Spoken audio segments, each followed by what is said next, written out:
Hey loves, it's Sarah here, and something I'm just gonna kind of roll into this episode without much preamble, but I kind of wanted just to give you guys an update of where I've been. It has been a minute, and by a minute I mean like almost a year. um, so I've been a little busy. I don't know about you guys, but um first off, before I just kind of launch into everything that's been going on with me and kind of why I put the podcast on the back burner, I want to ask one thing of you guys. Are you doing well? Are you taking care of yourself? I know things are kind of opening up now. We're kind of in the midst of going back to some semblance of normalcy. I say that very cautiously. It is June of 2021. Just to give you guys an update, it's kind of somewhere between not truly post-pandemic, but there's quite a few people that have been vaccinated. I think about nearly anywhere from 30 to 40% of Americans have been vaccinated now. I myself have been vaccinated because I want to keep my family safe. I'm also I have some health issues with those who are close to me that I must try to mitigate as best as possible, and corona would be very bad for them. So it's bad in general, but I just want to make sure that I'm trying to be as safe as possible and smart about it. So that's just how I feel. I know people feel differently, especially in my family. We're kind of divided. Some people are vaccinated, some people aren't, some people are waiting. So whatever it is you choose to do, please be safe. That's all I ask. Take care of yourself mentally, emotionally, as well as physically. It's been a rough year. I know for a lot of people, me included. That's kind of where I've been. I know I started the podcast originally because I told you guys, hey, I lost my job. So let's try this little thing I've had in the back of my brain for like a couple years now. I actually had brought it up several times to my writer friends who are romance authors themselves. I had talked about it with them ad nauseum, and that's just the person I am. I know it's terrible. I talk about starting things and then I take forever to actually put them in practice. But then when I do, I really do try to my best. Whether this has been my best or not is still up for debate. So when I lost my job, and that actually came from a very toxic situation, my boss, who did not like me because, fun fact, I'm a woman. I know that comes as a surprise to many. And I'm being facetious about that. But yes, I am female, and it was rumored that my boss's boss was very much did not like women, especially women who had any kind of authority. I had heard he had pushed out the previous manager, who had been a woman, the new manager, who was a man, who was very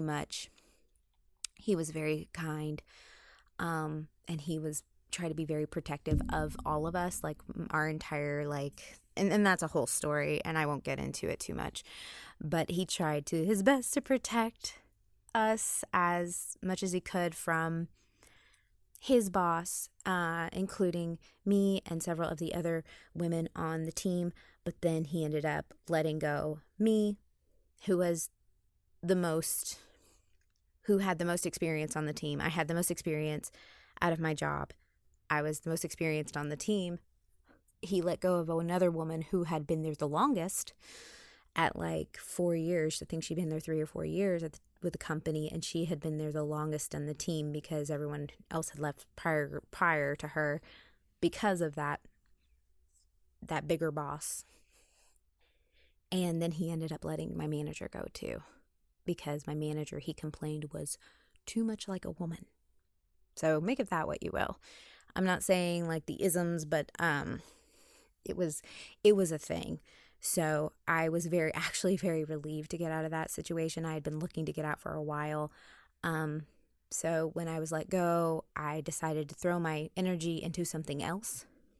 But it kind of got mass critical where I needed to find a job. I was still looking for the job while I was in the midst of doing all my podcasting and trying to do writing and trying to really like put my energy into something creative, because that's kind of what I do to kind of mitigate like depression or anything else that kind of like can get me weighed down, because otherwise I just internalize things. I don't know about you guys, but I have a bad habit of like just internalizing all my feelings, until they just kind of erupt out and just like all of a sudden I freak out.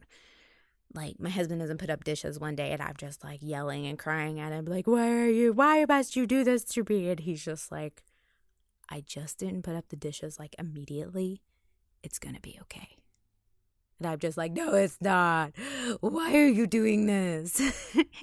And really, it has nothing to do with the dishes, honest to God. It's just, I have been internalizing my fear, my anger, my sadness, everything, just everything inside of me.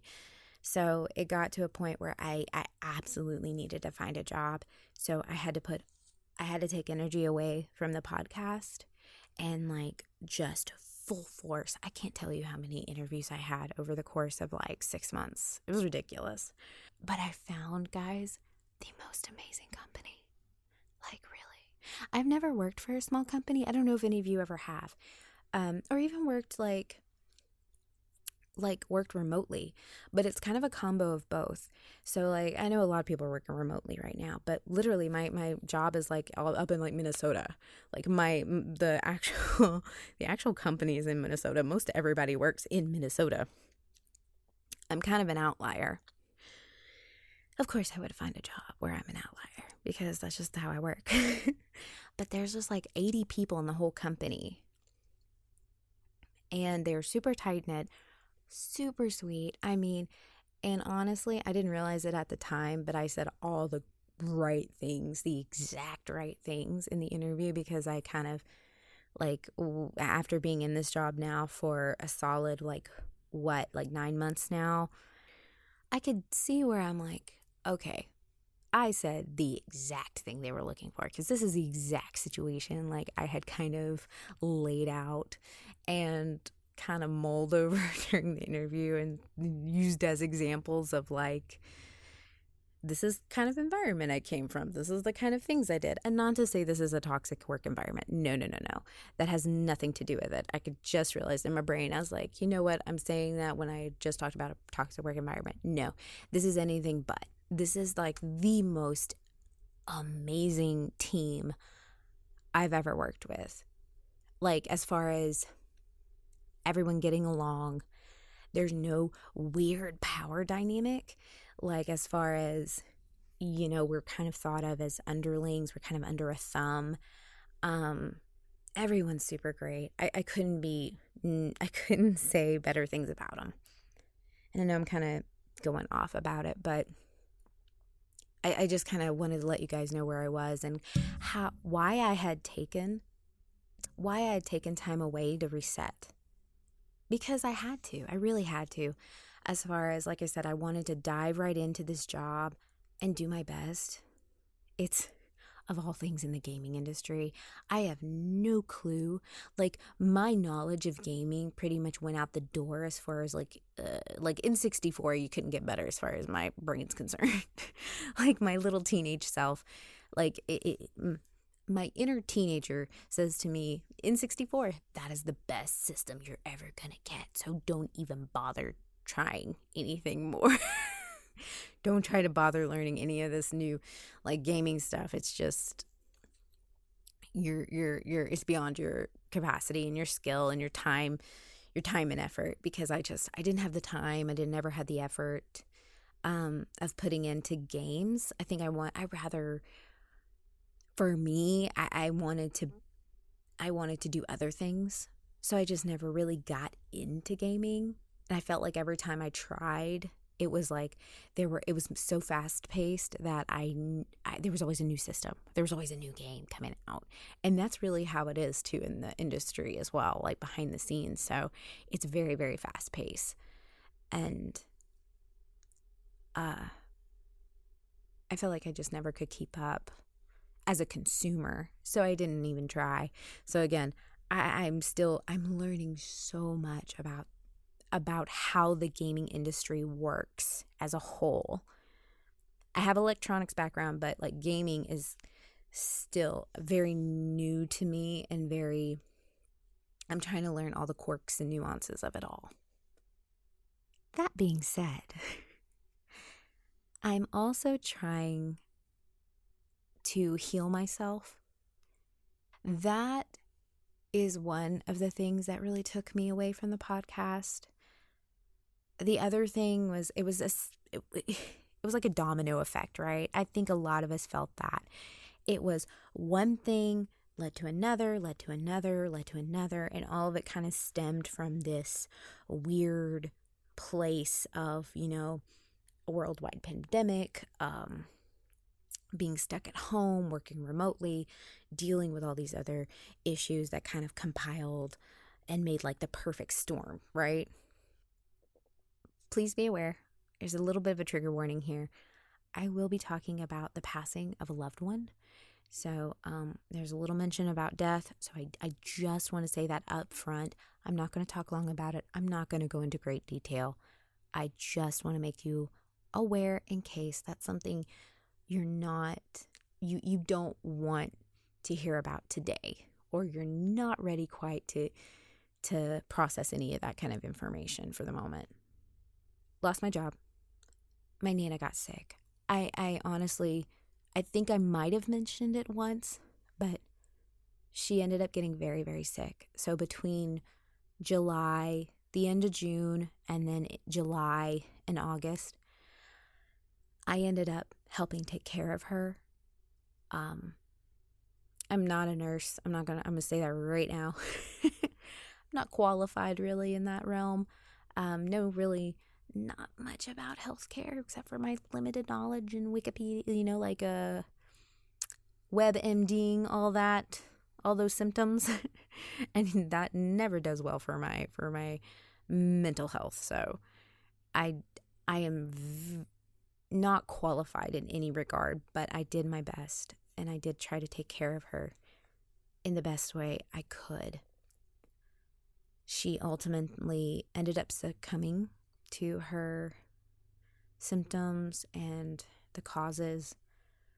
She just had a whole host of issues, and it became chronic, and then it just kept happening and happening. She kept getting sick, and it was ping-ponging between the hospital, rehab, and her assisted living facility. It was the beginning of November. She fell into a coma, and then she never woke up, and she passed away right before Christmas, which was very devastating to us. I don't think I had enough time to grieve.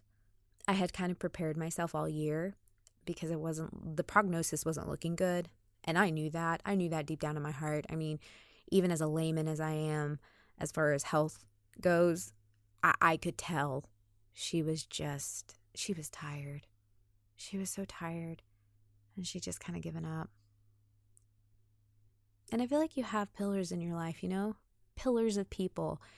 Like everyone has, I feel like everyone has been influenced by others that they know, whether it be like family, friends, coworkers, neighbors, community. People around you influence you to a certain degree, right? But I feel like there are pillars, certain foundational pillars of people in your life that influence you maybe a little more than others, or just are a source of support in your life. And when you lose one of those pillars, your foundation doesn't crumble necessarily, but it shifts, right? It shifts to other pillars. So maybe it puts a little more pressure on those other pillars than maybe what they had before. I had lost a big pillar in my life. And I don't think I allowed myself any time to really grieve over that. I think it was one of those things where I was just trying to go through the motions. I was trying to just move forward. And I never stopped long enough to just be in the moment and let all my emotions out or process them in a healthy, manageable way. Let me say that. That's kind of what I worked through. And then, of course, because it doesn't end there, you know, full year has been the gift that keeps on giving. And we had a kind of a legal spat, I guess is the best way to put it, with family. Don't want to go too much into detail right now because there's still things going on, but we had a bit of a legal issue. We had to issue a cease and desist motion because there was some harassment going on. We've been kind of in the midst of that, and there's been some fallout. Of course, we expected some fallout there, but I think it's been a little more pronounced than what we assumed, and there is a lot of concern there, especially from my husband. So I would just want to make sure that, again, taking care of ourselves, taking care of us. So I didn't want to jump back into the podcast until I felt more comfortable, until I felt like I had gotten a handle on all of those things first. That's why I think it's very important that we ask the question of, are you doing okay? Because when you go through those motions, we fall back on really bad habits, or sometimes we're not processing our own emotions, our own, mental thoughts well enough in a healthy, constructive manner.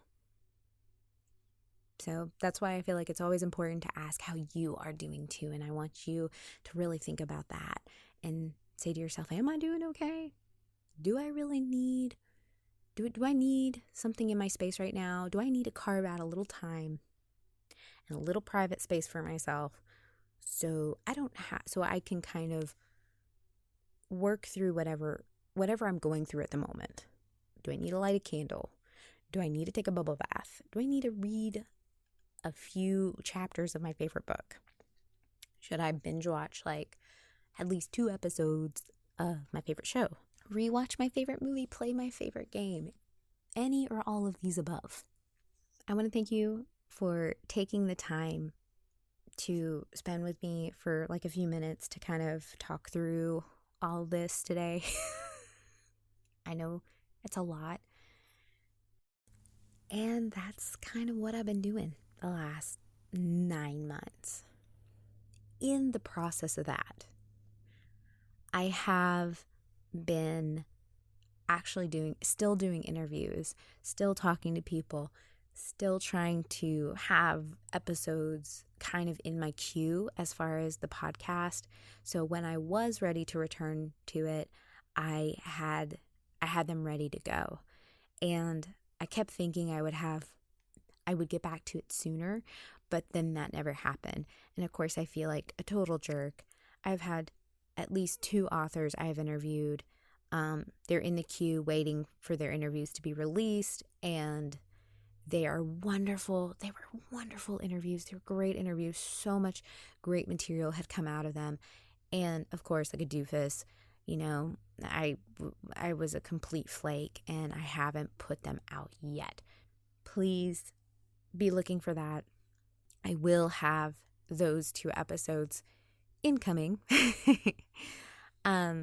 Because I think that's really great. I did have, like I said, some great interviews from some great authors.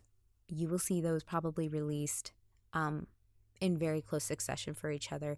And I'm going to continue to talk to other authors too and try to bring you guys the best material I can for this podcast. That being said, stay safe, stay healthy, and much love to you and yours. I'll catch you in the next episode.